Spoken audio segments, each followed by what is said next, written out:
Muitos brasileiros relatam que ficaram no fogo cruzado entre o Hamas e o exército israelense. A brasileira Michelle Klein está em Ramat Gan, fica ali na região de Tel Aviv, em Israel, e o marido dela foi chamado para o exército. Michelle, já é uma boa tarde para você. Eu queria que você nos explicasse, por favor, como é que foi inicialmente esse contato. Bom dia, obrigada pelo convite. Aqui todo mundo tem que ir para o exército. Homens e mulheres servem o exército. Os homens servem 3 anos, as mulheres servem 2 anos, em regra. Tem algumas exceções, como religiosos ou outras religiões, como os beduínos, eles não precisam servir. Mas o meu marido serviu 3 anos no exército e hoje em dia ele é reservista. Quando no dia 7 ele ficou sabendo dos ataques, de todo o conflito, antes mesmo de Israel declarar a guerra contra o Hamas, ele foi chamado e nós não estávamos aqui, nós estávamos na Holanda, então tentamos voltar no momento que a gente recebeu esse chamado, todos os voos foram cancelados. Então, tivemos que voar para a Grécia, e da Grécia o exército mandou um voo de resgate para soldados, então voltamos nós dois e outros 60 ou entre 60 e 80 pessoas num daqueles voos Hércules. Então, foi feita uma grande operação de retorno dos reservistas, e então ele está na guerra desde o dia 9, eu acredito que a gente chegou aqui. Você está me explicando, então, que ele já, logo no começo do conflito, foi chamado e desde então está atuando. Você consegue algum tipo de contato com ele? Sabe dizer onde ele está?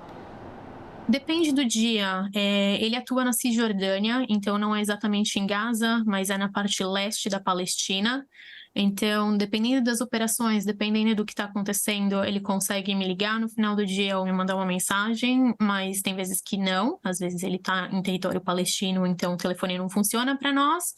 E eu passo 1 dia, 2 dias, 3 dias sem saber o que está acontecendo. Ele está numa região próxima a Jerusalém? É no Vale do Hebron, um pouco mais para baixo de Jerusalém. E desses contatos que você tem com ele, como é que ele tem relatado o que ele tem visto?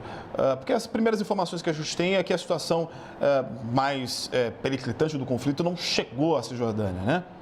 Verdade.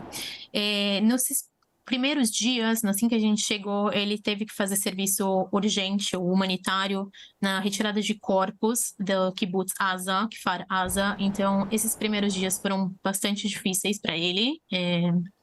Essa coisa de buscar corpos, encontrar crianças, adultos, idosos, não foi nada fácil. É uma coisa que eu acredito que todos os soldados vão ter que trabalhar no psicológico mais para frente, mas agora que ele está na região da Cisjordânia é mais tranquilo, ele serviu lá durante o exército, então ele já conhece o território, conhece as pessoas, ele está mais tranquilo. Mas mesmo assim é uma região ainda muito tensa. Os bombardeios não estão indo para lá, normalmente, mas ele fica ainda preocupado comigo aqui no centro, com a minha família, com a família dele em Jerusalém, então ele ainda está bastante tenso, ainda que mais tranquilo. Até porque onde você está, em Ramat Gan, dá cerca de 80 a 90 quilômetros da faixa de Gaza, né? Aqui são 73 quilômetros de Gaza. Há 1 hora atrás a gente teve sirenes, que alguns foguetes foram lançados em rede para o centro, então Tel Aviv, Ramat Gan, Petah Tikva, Givatayim, toda essa área aqui central entrou em sirenes. A gente não recebeu nenhuma informação de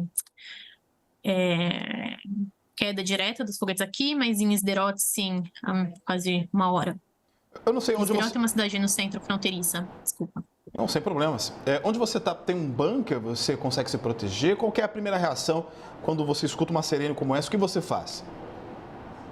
Quando a sirene começa, dependendo de onde você está no país, você tem diferente tempo para ir para o bunker.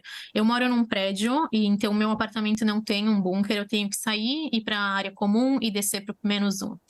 Então, aqui no centro, a gente tem 1 minuto e 30 desde que começa a sirene.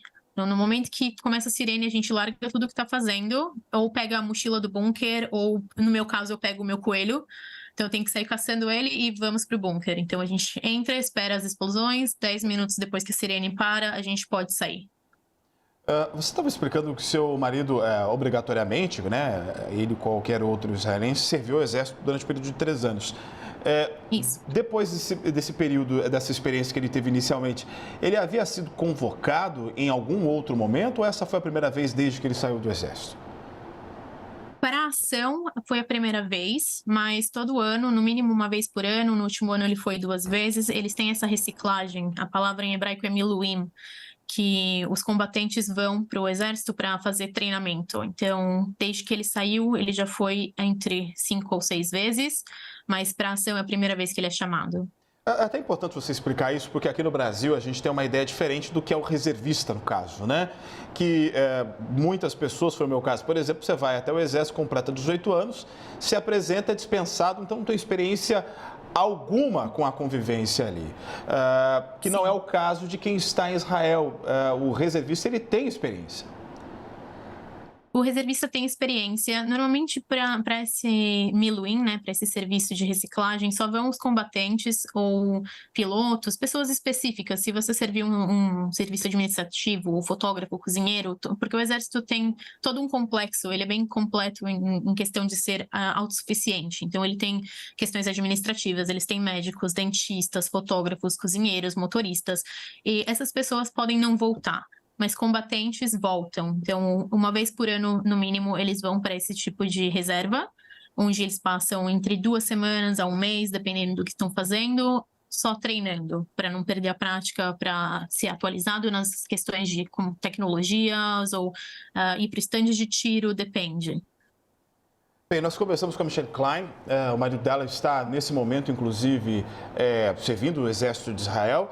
E a Michelle está em Ramat Gan, na região de Tel Aviv. Michelle, muito obrigado pela sua entrevista. Eu espero que você fique bem na medida do possível e o seu marido também. Obrigada.